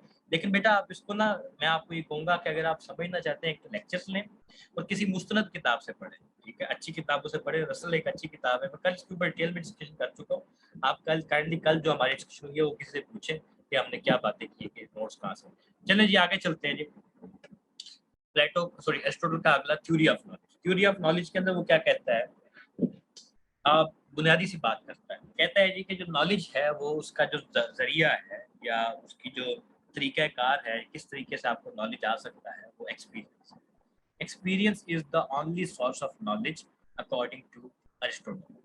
अगर आप किसी चीज को जानना चाहते हैं तो उसका एक्सपीरियंस करें, उसको देखें, उसको आप अपने सामने अगर देखेंगे तो आपको उसका नॉलेज आ जाएगा। It is as simple as that. तो जो आप ये समझ लें कि जो कॉम्प्लिकेटेड सी थ्योरी थी प्लेटो की, उसको अरिस्टोटल ने बिल्कुल आसान करके आपके सामने रख दिया है कि आपको कोई फॉर्म्स में उलझने की जरूरत नहीं है, कोई आइडियाज में जाने की जरूरत नहीं है, कोई आपको हेवनली वर्ल्ड में जाने की जरूरत नहीं है। आप सिर्फ एक्सपीरियंस करें और एक्सपीरियंस से आपको फॉर्म और मैटर दोनों का आइडिया मिलेगा, दोनों का आपको नॉलेज मिलेगा, और वही जेन्युइन नॉलेज है, वही रियल नॉलेज है।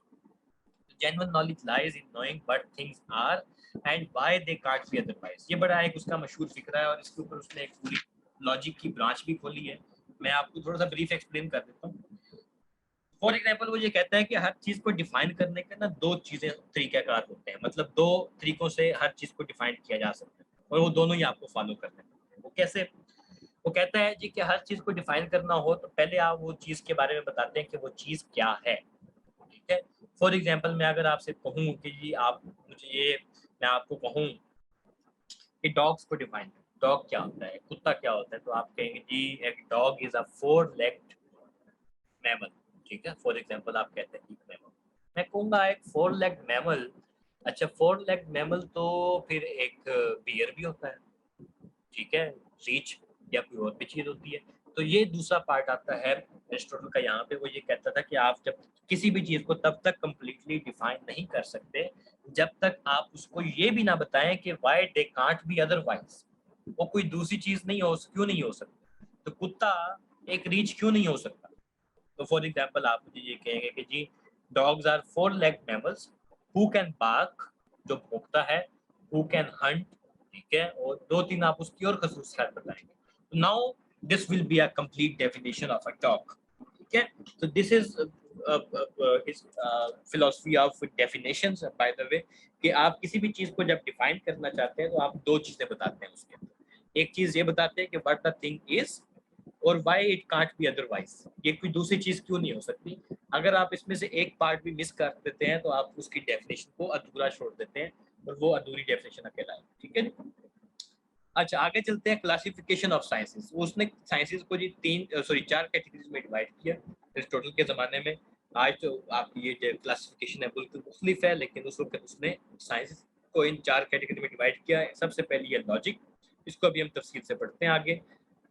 Number two is theoretical sciences, जिसके अंदर आ जाती है मैथ, फिजिक्स, बायोलॉजी, जितनी भी थ्योरेटिकल नॉलेज है वो आपकी इसमें। नंबर थ्री पे है जी प्रैक्टिकल साइंस। अब ये मजे की बात देखें, वो एथिक्स को और पॉलिटिक्स को प्रैक्टिकल साइंस बोल रहा है और इनको आर्ट्स नहीं बोल रहा, वो इसको वो ह्यूमैनिटीज नहीं बोल रहा, इसको वो सोशल साइंसेज में भी इवन कन्वर्ट नहीं कर रहा है, इसको वो प्रैक्टिकल साइंसेज में बात कर रहा है कि these are the things you need to practice outside. ठीक है, फॉर एग्जांपल एथिक्स को किताबों में नहीं पढ़ा जा सकता, एथिक्स को आपको बाहर जाके प्रैक्टिकली करके देखना पड़ेगा कि ये चीज ठीक है या ये चीज नहीं ठीक है। यही इसी तरह पॉलिटिक्स है कि जब तक आप उसको प्रैक्टिकल नहीं करते हैं आपको नहीं समझ आ सकती किसी भी पॉलिटिकल मसले की। सिर्फ थ्योरेटिकल डिस्कशन उसकी जो है वो काफी नहीं है। और फोर्थ इज प्रोडक्टिव साइंस। ठीक है, ये इसके अंदर उसने अगेन देखे इन तीनों को उसने साइंस का नाम दिया।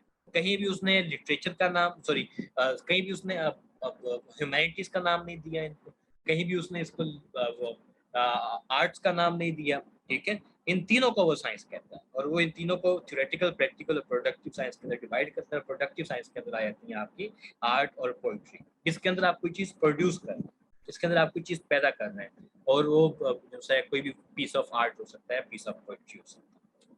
अच्छा जी, अब आ जाते हैं लॉजिक के ऊपर। लॉजिक की जो किताब है एरिस्टोटल का जो फलसफा है, इसको बड़ा जरूरी है, इसको ध्यान से समझिएगा। इसके बाद 2-3 मिनट की ब्रेक करेंगे, फिर हम बेकन पे चलेंगे। तो लॉजिक के अंदर वो क्या करता है एरिस्टोटल, बात ये करता है जी कि लॉजिक को बुनियादी तौर पे नाम देता है it is science of sciences.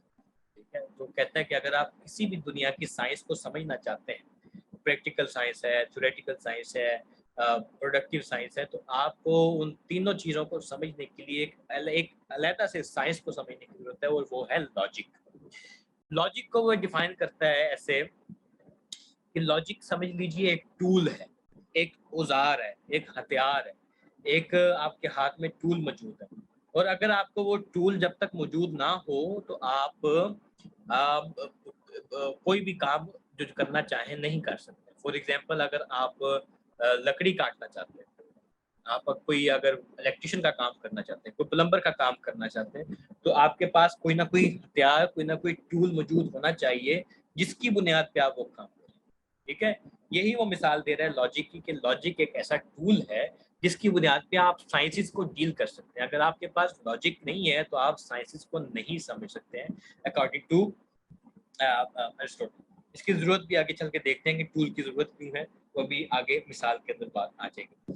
तो जो ऑर्गन एंड लव्स है, यानी कि जो उसकी किताब थी, जो मैंने शुरू में बताई है इस लेक्चर के, कि उसकी किताब का नाम था ऑर्गन एंड। तो ऑर्गन एंड का लफ्जी मतलब ही है द टूल। तो आपको ये भी पता होनी चाहिए बात। तो वो जो उसका मतलब है, यानी कि किताब के लफ्ज का मतलब, वो है ही द टूल। तो इसलिए वो बात ये कर रहा है कि ये जो टूल है, इसके बगैर आप साइंस नहीं कर सकते। और अब ये टूल क्या है, देखें, साइंस को समझने के लिए ना दो तरीक़ाकार है। एक है डिडक्टिव लॉजिक और एक होता है इंडक्टिव लॉजिक। डिडक्टिव लॉजिक के यहाँ पे स्पेलिंग मैंने लिख दी है, इंडक्टिव लॉजिक अभी हम आगे चल के पढ़ते हैं।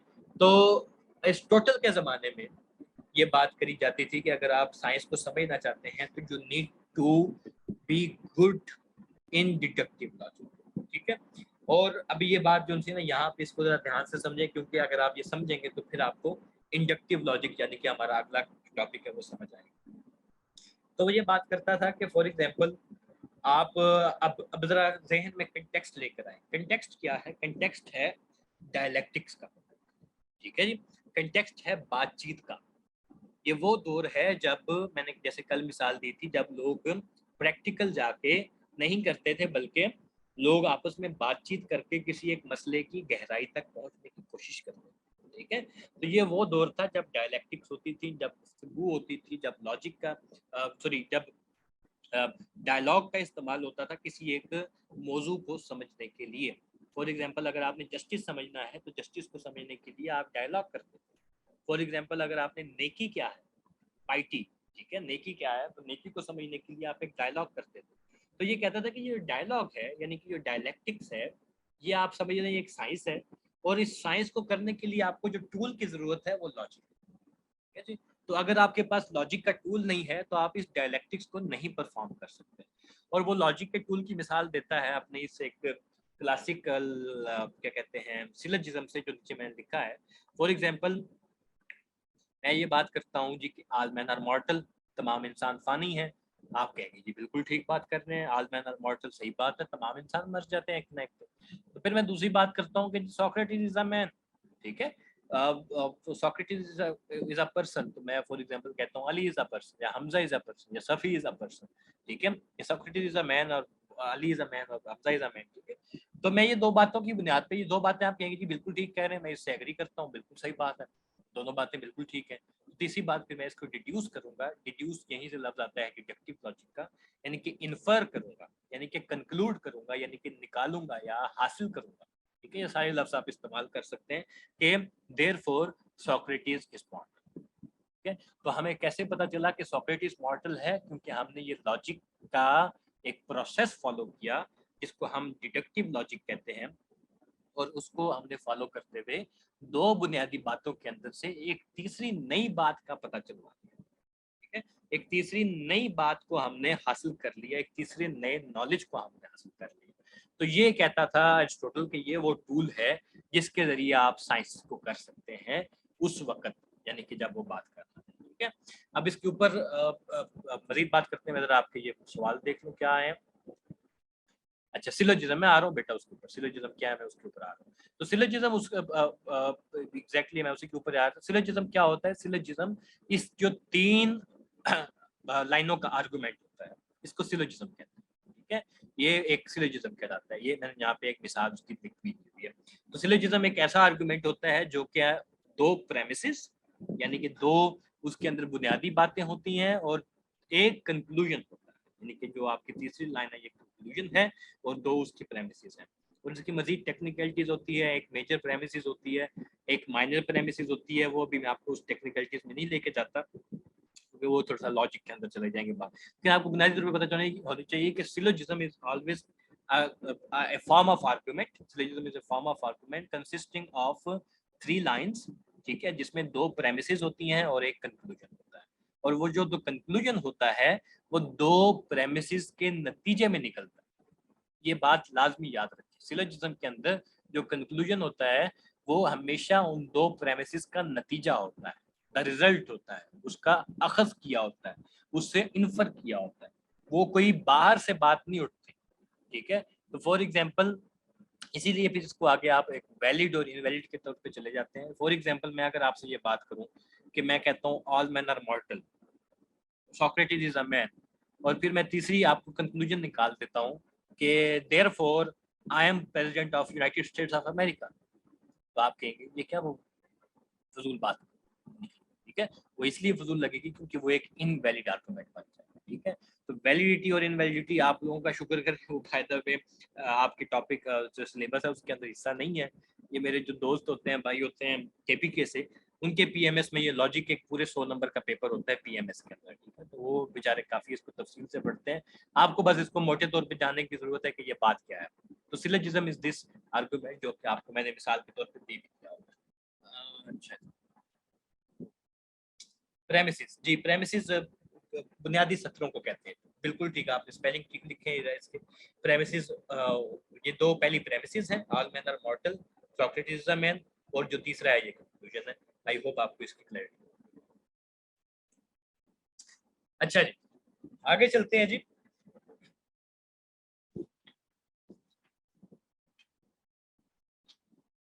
सवाल कोई अगर आ रहे हैं तो जल्दी से कोट कर लें, वरना मैं इसको आगे लेके चलता हूँ बात को।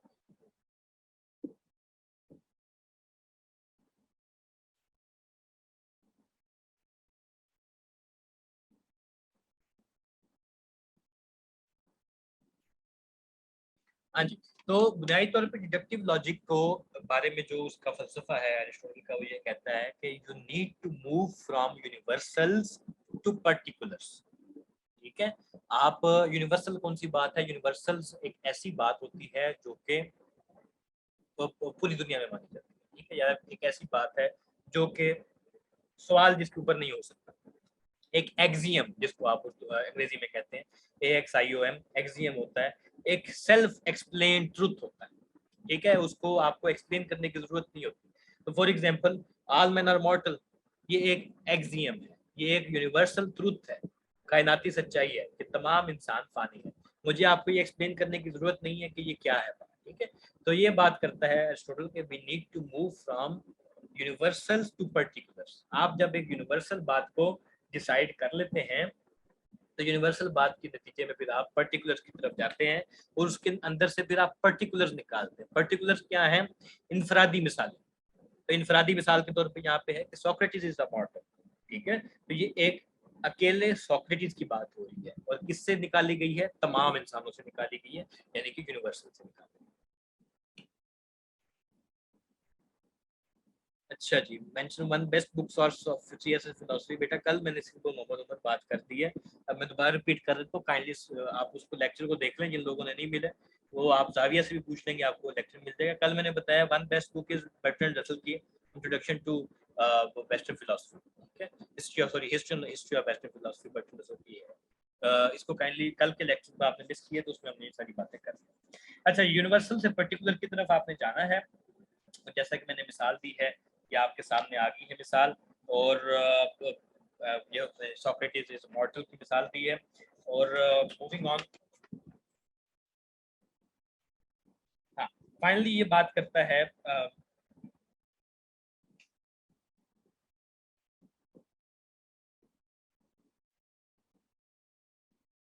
कि जो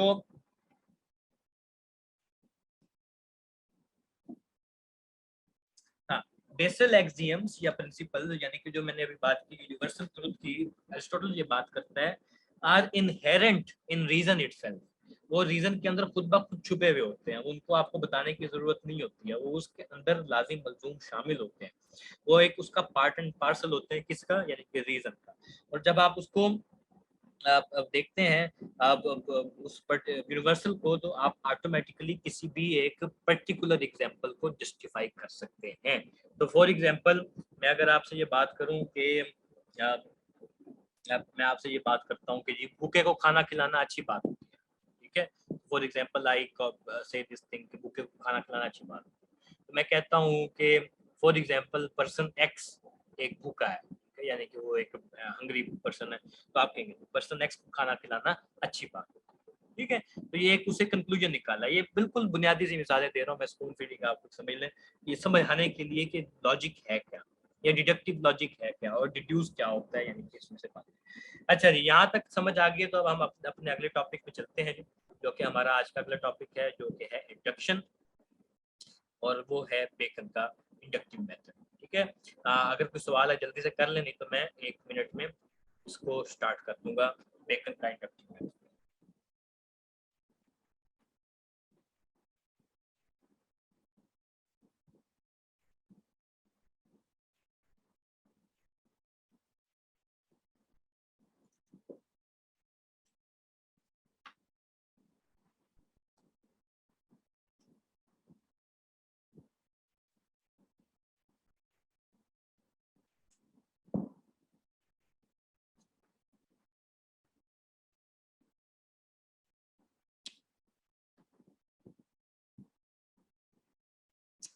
अच्छा जी, सर पेपर में क्वेश्चन किस तरह बनेगा, इन पे किन पे बेटा, हमने आज काफी 6 टॉपिक्स पढ़ लिए हैं, मुझे एग्जैक्ट टॉपिक बताएं तो मैं उसमें आपको फिर बता देता हूँ कि कैसे हो सकता है। First lecture kindly link share करें प्लीज जी। फातिमा, कल का जो लेक्चर था ना बेटा, वो ये जाविया वालों ने रिकॉर्ड किया है, तो काइंडली उनसे आप एक दफ़ा फोन करें या मैसेज कर लें, वो आपको फिर बता देंगे कि वो लेक्चर कहाँ से मिलेगा। लेकिन ये मैं आपको बता दूं कि अगर आप आगे से कोई मुस्तकबिल में लेक्चर मिस करती हैं तो वो आपको नहीं मिलेगा। ठीक है, तो you will have to be in the class by 2:30 to 4। अगर आप वो मिस कर जाती है तो फिर या तो आप अपने क्लास फेलो से पूछेंगे कि क्या बात हुई थी, या फिर वो आप खुद पढ़ेंगी, क्योंकि ये शुरू के 2-3 लेक्चर्स हम रिकॉर्ड करते हैं, उसके बाद रिकॉर्डिंग आपको नहीं मिलेगी, तो काइंडली इसको आप लेक्चर को मिस ना करें और इसको टाइम निकाल के आ जाए। प्लेटो पे जहाँ से हजार हा किस्म के सवाल बनते हैं। ठीक है, तो फॉर एग्जांपल एक सवाल उसका कॉमन आता है, जो हर वक्त आता है, वो उसके आप मेटाफिजिक्स के ऊपर आते हैं। ठीक है, आपको उसकी मेटाफिजिक्स अगर पता है तो आपको सारा प्लेटो पता है, तो आपसे पूछ सकता है जी कि प्लेटो का डॉक्ट्रिन ऑफ आइडियाज क्या था। ठीक है, तो वो आपसे पूछता है जी कि क्या बात है उसके और अरिस्टोटल के डिफरेंस क्यों थे आपस में। ठीक है, तो ये इस तरह के सवाल हैं बेटा, उसमें आप जाके देखें, तो कुछ सवाल अगर आपने समझ ना पूछ लीजिएगा। उसामा, आपका बड़ा अच्छा सवाल है बेटा, कि कैसा सवाल है बेटा, मैंने वकास अहमद को नहीं पढ़ा, तो उस पर मैं कमेंट नहीं करूंगा। अच्छा, उसामा का सवाल है जी, how does Aristotle derive virtue ethics. बड़ा जबरदस्त सवाल है उसामा। मैंने जैसे अभी बात करी थी ना निकोमियन एथिक्स पे, जब मैंने डिस्कस किया था, मैंने कहा था ये हम जाके डिस्कस करेंगे अपने 20th टॉपिक के अंदर। ठीक है, तो आप जरा हमारी जो कोर्स आउटलाइन है उसमें देखें, जितनी भी एथिकल थ्योरीज हैं उनको हमने एक साथ पढ़ना है, और वो हमारा 20th टॉपिक है। ठीक है, उसमें हम कांट को भी पढ़ेंगे, उसमें हम मिल को भी पढ़ेंगे, उसमें हम अरिस्टोटल को पढ़ेंगे। इन तीनों को हम इंशाल्लाह पढ़ेंगे, और तब ये आपका सवाल एड्रेस होगा इंशाल्लाह। हम अरिस्टोटल के ऊपर तब वापस आएंगे जी। वेलकम। अच्छा जी, अब जल्दी से बेकन को शुरू करते हैं जी।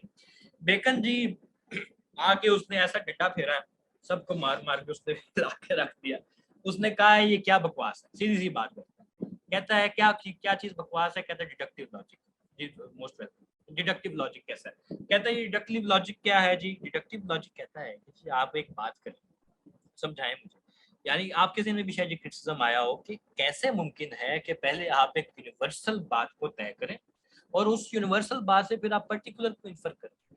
तो अगर लिखना शुरू करें कि अच्छा यूनिवर्सल बातें क्या क्या हैं, ऐसी बातें क्या क्या हैं जो कि पूरी दुनिया मानेगी और वो एक सेल्फ एक्सप्लेन ट्रुथ होगी, तो बेकन कहता है कि वो आपको एक हैंडफुल बातें मिलेंगी, चंद एक बातें होंगी जिनको पूरी दुनिया मानती है। ठीक है, तो फॉर एग्जाम्पल इस बात पे भी कोई हो सकता है आप में से इख्तलाफ करता हो कि भूखे को खाना खिलाना चाहिए, हो सकता है करता हो आप में से। ठीक है, देयर इज अ चांस, हो सकता है वो आप कहते हो कि जी भूखे को खाना क्यों खिलाएं, कोई जरूरी नहीं है हमारा खाना खिलाना। ठीक है, तो बेकन जो बात करता है, बात अपना जो तनकीद स्टार्ट करता है, वो ये कहता है कि डिडक्टिव लॉजिक की वजह से हमें बहुत ज़्यादा नुकसान हुआ है साइंस और फिलॉसफी में, क्योंकि पहले आपको एक ऐसी सेल्फ एक्सप्लेनेटरी यूनिवर्सल एक्सियम ढूंढने की जरूरत पड़ती है, और फिर उससे आप पर्टिकुलर करते हैं, और ऐसी चीजें तो मिलना मुश्किल नहीं, नामुमकिन बात है। आपको साइंस के अंदर बहुत कम ऐसी चीजें मिलेंगी, जैसा कि आज आप साइंस पढ़ते हैं, जो कि आपको साइंस के जी 100% ऐसे ही होता है। ठीक है, इवन सूरज का निकलना, सूरज तो निकलता तो नहीं है बाय द वे, सूरज तो अपनी जगह पे खड़ा होता है। सूरज लेट्स से उसको निकलना हम उसको कहते हैं, यानी कि sunrise according to science it is not 100% certain कि कल सनराइज होगा। ठीक है, ये भी एक साइंस बात करती है। हो सकता है कल को जमीन जो सी है वो घूमना छोड़ दे और सनराइज ना हो। तो ये बुनियादी तनकीद स्टार्ट करता है, इसके ऊपर वो सारी फिर उसको बात करता है, और ये मैंने लिखा भी हुआ है उसका फिक्रा कि fruitlessness of science and philosophy in the past was because of absence of a proper method। कि जो प्रॉपर मेथड आप, यानी कि वो कह रहे हैं कि जो डिडक्टिव लॉजिक है वो एक प्रॉपर मेथड नहीं है, और जो आपकी फिलॉसफी आगे फली फूली नहीं, जो बड़ी नहीं है, वो इसलिए नहीं बड़ी, इसलिए नहीं फली फूली क्योंकि आपके पास एक प्रॉपर मेथड नहीं है। ठीक है, तो it is just like hands unassisted by tools. आपके पास जब एक टूल ही ना हो तो आप उसको चला ही नहीं सकते। ठीक है, तो एक टूल इतना नखरीला हो, इतना नखरे वाला हो कि एक यूनिवर्सल बात पहले बनाए और उस यूनिवर्सल से फिर आप पर्टिकुलर को निकालें, तो ये तो बड़ा मुश्किल काम है। तो इसके फिर उसने काउंटर करने के लिए अपनी किताब लिखी बेकन ने, उसको उसने नाम दिया नोवम ऑर्गेनम। ठीक है, तो याद रखें कि प्लेटो की किताब, सॉरी एरिस्टोटल की किताब का नाम था ऑर्गेनम, यानी कि टूल, मैंने उसका मतलब बताया है। तो इसकी किताब का नाम था नोवम ऑर्गेनम, यानी कि नया टूल। ठीक है, नोवम का मतलब होता है न्यू, तो ऑर्गेनम का मतलब है टूल, तो न्यू टूल। तो उसने बिल्कुल मतलब समझ लें कि अरिस्टोटल के मुकाबले में, उसकी टक्कर में उसने ये किताब लिखी कि आपकी जो बात है वो गलत है, वो उसके जो दूसरा उसने पर्सपेक्टिव दिया और वो ये बात करी। तो उसमें तनकीद करते हुए बात करता है कि सिलोजिज्म सिर्फ वो चीज डिस्कवर कर सकते हैं, वो जो वो बात अकम्प्लिश कर सकते हैं जो ऑलरेडी डिस्कवर्ड हो गई। फॉर एग्जाम्पल सॉक्रेटिस इज मॉर्टल, ये सिर्फ हम तभी डिस्कवर कर चुके हैं जब हमें ये बात पता चली है कि ऑल मेन आर मॉर्टल। अगर हमें ये बात बताना होती तो क्या इसका मतलब है कि मैं कभी ना मानता कि सॉक्रेटिस इज मॉर्टल? तो ये तो मुमकिन नहीं है। तो ये तो कुछ ना कुछ ऐसा करना पड़ेगा जो कि मेरे इस नॉलेज को आगे लेके चले। तो it consists of words which are merely signs. If these signs are wrong, then whole logic becomes impure। ये एक बड़ा उसका important criticism था डिडक्टिव लॉजिक के ऊपर, कि डिडक्टिव लॉजिक जो है वो वर्ड्स की बुनियाद पे चलता है, अल्फाज के और सेंटेंसेस की बुनियाद पे चलता है। तो अगर अल्फाज गलत हो, यानी कि हम किसी ऐसी बात के बारे में बात कर रहे हो कि जो कि एग्जिस्ट ही ना करती हो, तो पूरा लॉजिक गलत हो जाएगा। ठीक है, फॉर एग्जाम्पल मैं अगर आपसे इसको एक मिसाल दें, मैं इसकी मिसाल ये कहता हूँ कि यूनिकॉर्न्स आपने सुने हो। यूनिकॉर्न्स एक तखय्युलाती मखलूक होती है जो कि असल में एग्जिस्ट नहीं करती, या परी समझ फेरीज। ठीक है, परियां असल में एग्जिस्ट नहीं करती, एक तखय्युलाती कंसेप्ट है। तो मैं अगर आपसे कहूँ कि फेरीज कैन फ्लाई, ठीक है, और फिर मैं आपसे कहूँ कि एक्स इज अ फेरी, ठीक है, और फिर मैं कहूँ कि एक्स कैन फ्लाई, तो आप कहेंगे बात तो आप बिल्कुल ठीक कर रहे हैं, लेकिन फेरीज तो एग्जिस्ट करती नहीं। है, तो ये एक बड़ा टेक्निकल सा एक मसला बन जाता है कि जब आप वर्ड्स के ऊपर लॉजिक को इस्तेमाल कर रहे हैं तो हो सकता है वो वर्ड ही गलत हो सकता है वो बुनियादी बात ही गलत हो, तो इसलिए आपका जो मेथड है वो गलत है। तो रेस्क्यू करता है वो आपको, यानी कि बचाता है इन सब चीजों से। वो कहता है कि सिर्फ हल जो है वो एक ही है, वो है जेन्युइन इंडक्शन। आपको इंडक्शन करनी पड़ेगी, और इंडक्शन क्या है? ascend gradually from singular instances to higher generality problem। Simple सी बात करता है इंडक्शन को, समझ लीजिए इंडक्शन के अंदर वो बात ये करता है कि इंस्टेड ऑफ सेइंग के, फॉर एग्जांपल मैं ये कहूँ कि ऑल क्रोज आर ब्लैक, तमाम कौवे काले होते हैं, मुझे ये बात कभी भी शायद पता ना चल सके। हो सकता है कि मैं कभी भी ना जान सकूं, क्यों? क्योंकि उसके लिए मुझे तमाम कौवों को देखना पड़ेगा। दुनिया के तमाम कौवों को जब तक मैं देख नहीं लेता तब तक मैं ये क्लेम नहीं कर सकता कि ऑल क्रोज आर ब्लैक। ठीक है, तो ऑन द अदर हैंड मैं दूसरा तरीका क्या इस्तेमाल करूंगा, दूसरा तरीका है इंडक्शन का। वो ये कहता है कि इंडक्शन का तरीका बड़ा आसान है। आसान ये है कि आप एक कौवा देखें, आपको वो ब्लैक नजर आया, आपने दो कौवा देखे, दोनों ब्लैक नजर आए, तीसरा भी ब्लैक था। आपने 10,000 कौवे देख लिए, देख सकते हैं, बिल्कुल देख सकते हैं, दिन में आप देख सकते हैं 10,000 कौवे। तो आपने देखा कि 10,000 के 10,000 कौवे ब्लैक थे। तो आप ये कहते हैं कि आई एम ऑलमोस्ट सर्टेन, यानी कि प्रोबेबल हूँ, यानी कि मैं मुकम्मल यकीन से नहीं बात कर रहा, लेकिन प्रोबेबल हूँ, काफी ज्यादा प्रोबेबल हूँ कि जो कौवे हैं वो काले हैं। ठीक है, तो instead of doing from universals to particulars, यानी कि जो अरिस्टोटल कहता था, बेकन कहता है we should move from particular to universals. तो उल्टा चले, यानी कि आप एक दो मिसालों को उठाएं और उन दो मिसालों की बुनियाद पे आप कहें कि सब चीजें ऐसी। फॉर एग्जाम्पल आप ये बात करें कि मैंने फॉर एग्जाम्पल, आपने हाथ में एक बॉल पकड़ी, उसको मैंने छोड़ा हवा में और वो नीचे गिर गई, दूसरी बॉल पकड़ी, वो नीचे गिर गई, तीसरी चीज पकड़ी, 10,000 चीजें मैंने ऐसे पकड़ी, सब की सब चीजें नीचे गिर गई। तो क्या इसकी बात बुनियाद पे मैं ये बात नहीं कर सकता कि अगर कोई चीज हवा में अनअसिस्टेड छोड़ी जाए तो वो जमीन उसको अपनी तरफ खींच लेगी या वो जमीन पे गिर जाएगी? बिल्कुल कर सकता हूँ। तो इसके लिए मुझे दुनिया की तमाम चीजों को नीचे गिराना जरूरी नहीं है, ठीक है। इसके लिए मुझे तमाम दुनिया की चीजों को नीचे गिरता हुआ देखना भी जरूरी नहीं है।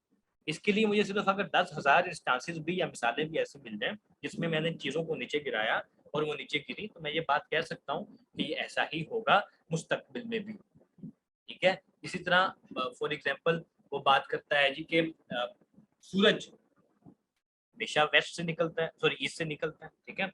ईस्ट से निकलता है, डेली ईस्ट से निकलता है जी। अब आपने आज तक देखा ईस्ट से निकलते आया, सारी बात है, हो सकता है कल को वो ईस्ट से ना निकले, हो सकता है कल को वो वेस्ट से निकल जाए। अगर जमीन दूसरी तरफ घूमना शुरू कर देगी तो हम सब मर जाएंगे, तब देखने के लिए नहीं होंगे, लेकिन हो सकता है, चांस है। लेकिन वो कहता है कि इस सिचुएशन में फॉर एग्जाम्पल, मैं आपको उसका ना अभी आर्टिकल शेयर करूंगा रसल का इंडक्शन पर, इस क्लास के बाद वो पढ़िएगा जरूर, तो आपको इंडक्शन ज़्यादा क्लियर हो जाएगी। तो वो कहता है कि इस सिचुएशन में आप ये बात नहीं कर सकते मुकम्मल श्योरिटी के साथ कि कल को भी सूरज ईस्ट से ही निकले, बल्कि आपकी बात सिर्फ प्रोबेबल, सिर्फ एक महज प्रोबेबल को उर्दू में आप क्या कह सकते हैं कि वो मुकम्मल सर्टेन नहीं हो सकते आप 99.999% प्रोबेबल हो सकते हैं कि जी कल भी सूरज ईस्ट से ही निकलेगा। और ये किस सूरत में मुमकिन होगा? ये इस सूरत में मुमकिन होगा जब आप पिछले 10,000 साल का फॉर एग्जांपल रिकॉर्ड निकाल के देख लें और कहें कि पिछले 10,000 सालों में सूरज ईस्ट से ही निकला है, तो कल भी वो ईस्ट से ही निकला। तो this is how the other method या other side of the picture is inductive logic. जल्दी से ये मिल के मेथड को देख लेते हैं। मिल का मेथड बड़ा आसान है। ये मिल के 4 मेथड है इंडक्टिव लॉजिक करने के। ये आपको कहते हैं कि इंडक्टिव लॉजिक कैसे कर सकते हैं।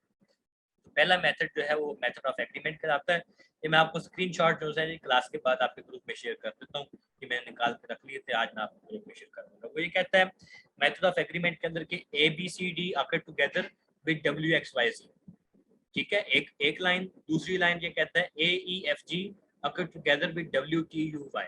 अब दोनों लाइनों में एक साइड पे A कॉमन है और दूसरी साइड पे W कॉमन है, तो हम ये बात कंक्लूड कर सकते हैं कि therefore A is the cause और इफेक्ट ऑफ W, यानी कि A जो सा है वो W के साथ जुड़ा हुआ है। ये है जी मेथड ऑफ एग्रीमेंट। दूसरा मेथड है जी मेथड ऑफ डिफरेंस। नीचे आ जाए, नीचे देखें सबसे आगे, ABCD occur together with WXYZ, ठीक है। BCD occur together with XYZ। अब पहली लाइन में A था, दूसरी साथ उसके W था, दूसरी लाइन में A मिसिंग है और साथ W भी मिसिंग हो गया। तो इसकी बुनियाद पे यानी कि मेथड ऑफ डिफरेंस की बुनियाद पे हम ये बात कर देते हैं कि therefore A is the cause और द इफेक्ट ऑफ W, यानी कि W के साथ वो जुड़ा हुआ है, ठीक है। दिस इज हाउ हमने A और W के दरमियान रिश्ता जो सा है वो जुड़ा दिया। अच्छा, तीसरे नंबर पे आ जाती है जी, जो please white board for explanation. बेटा व्हाइट बोर्ड मेरे पास गिरा है नहीं, इसलिए मैंने स्लाइड्स बनाई है ताकि आपको स्लाइड्स के जरिए दिखाऊं। स्लाइड्स वैसे बेहतर है मेरे नजरिए में, व्हाइट बोर्ड से जो सा नजर नहीं आएगा जी। जाविया, मुझे आपने शुरू में 5 मिनट लिए थे, अभी तो वैसे 10 मिनट रहते हैं, मैं 5 मिनट बाद लूंगा, 5 मिनट वेट करें। अच्छा जी, तीसरे नंबर पे है joint method of agreement and difference. वो ये कहता है जी कि ABCD, आप ये देखें मिसाल के अंदर जो दिया हुआ है, ABC XYZ के साथ रिलेटेड है, ADE XTW के साथ रिलेटेड है। यानी कि ये मेथड ऑफ एग्रीमेंट के जरिए आपने देख लिया A और X आपस में रिलेटेड है लेफ्ट साइड में, और राइट साइड पे देखें ABC XYZ के साथ रिलेटेड है और BC YZ के साथ रिलेटेड है, यानी कि A और X रिलेटेड है। तो आप कह सकते हैं A और X आपस में रिलेटेड। इसके अंदर आपने बेसिकली मेथड ऑफ एग्रीमेंट और मेथड ऑफ डिफरेंस दोनों को इकट्ठे काबू कर, दोनों को इकट्ठे लागू किया और उसके जरिए आपने निकाल ली। ये एक ना बेसिक लॉजिक के असूल है आपके, क्योंकि सिलेबस में है तो आपको मिसाल पढ़ा रहा हूँ। वैसे ये एक लॉजिक जब आप करने लगते हैं तब आपको ये काम आते हैं, ये कहीं और काम नहीं आएंगे। ये मैं आपको बताया तो मतलब फिलॉसफी के अंदर आपको ये कहीं और पढ़ने नहीं पड़ेंगे, ये काम नहीं आएंगे आपके, लेकिन आपको ये पता होना चाहिए ये असूल क्या है। तो method of agreement and difference, इसको कॉन्कॉमिटेंट वेरिएशन भी कहते हैं, जो ऊपर लिखी हुई है कॉन्कॉमिटेंट वेरिएशन। अच्छा, नंबर 3 पे लास्ट मेथड आया था जी, इसको आज हम यहाँ पे खत्म करते हैं कि मैं आपको बताता हूँ हमजा किताब का नाम। नंबर 3 पे आ जाते हैं जी method of residue. Method of residue है जी represent as follows. ABC related है XYZ के साथ, B is known to be related by cause of Y, C is known to be related to Z, तो therefore A is the cause of X। ठीक है, तो मैंने ये method of residue, यानी कि रेजिड्यू का मतलब होता है निकालना, आहिस्ता आहिस्ता नफी करना, तो उसके जरिए ये डिड्यूस कर लिया कि A is the cause of X। और पहले मैंने क्या किया, ABC XYZ के साथ रिलेटेड थे, B को Y के साथ, C को Z के साथ, और अब B Y और C Z के बाद पीछे जो बचता है वो A और X बचता है, तो मैं कहूँगा कि A X के साथ रिलेटेड है। This is method of residue. अच्छा जी सर, इंडक्टिव फैल्सिफरा, बिल्कुल जी, देखें जी मैंने आगे आपके कल सवाल के ऊपर मैंने इसके ऊपर डिटेल में बना लिया हुआ था, सारी इंडक्टिव फैलेसिस है। ठीक है, 1 2 3 और ये 4, ये आज हमने पढ़ ली थी, लेकिन क्योंकि मैं अब इसको साथ जस्ट नहीं कर सकूंगा, तो इंशाल्लाह मैं इसको कल पढ़ाऊंगा। ठीक है, कल फ्रेश दिमाग के साथ इसको पढ़ेंगे, क्योंकि ये काफ़ी आपके जो सा है इंक्वायरी थी इसके ऊपर। तो कल मैं आपको सबसे पहले ये इंडक्टिव फैलेसिस पढ़ाऊंगा, फिर हम इंशाल्लाह डेकार्ट और स्पाइनोजा को पढ़ेंगे। तो बहरहाल आज फिर लेक्चर को यहाँ पे ख़त्म करते हैं। और जो आपका हमजा सवाल था कि ये किस किताब के हैं जी, ये वाली किताब जो है ये है introduction to logic by Copi and Cohen. ठीक है, ये कॉपी एंड कोहन की मुश्तरका लिखी हुई किताब है और बड़ी ही मशहूर ज़माना लॉजिक की किताब है, लॉजिक की टेक्स्ट बुक है। लॉजिक को जब भी पढ़ना हो तो आप इसी किताब से पढ़ते हैं, उससे लिए हुए मैंने तस्वीर, मैं आपको ये ग्रुप में शेयर भी कर दूँ। अच्छा, ये बुक कौन सी है मैंने बता दी, शेयर रीडिंग जी, मैं उसामा करूँगा सर। थर्ड टाइप रिपीट करते हैं, थर्ड टाइप जल्दी से रिपीट कर देते हैं, इसको कंटिन्यू करते हैं, और सॉरी इसको एंड करते हैं। कंकॉमिटेंट वेरिएशन बेटा, इसमें आप मेथड ऑफ एग्रीमेंट और मेथड ऑफ डिफरेंस को कंबाइन कर रहे हैं। ठीक है, तो लेफ्ट साइड पे देखें ABC is related to XYZ, ADE is related to XTW। ठीक है, और राइट साइड पे देखें ABC is related to XYZ, BC is related to YZ।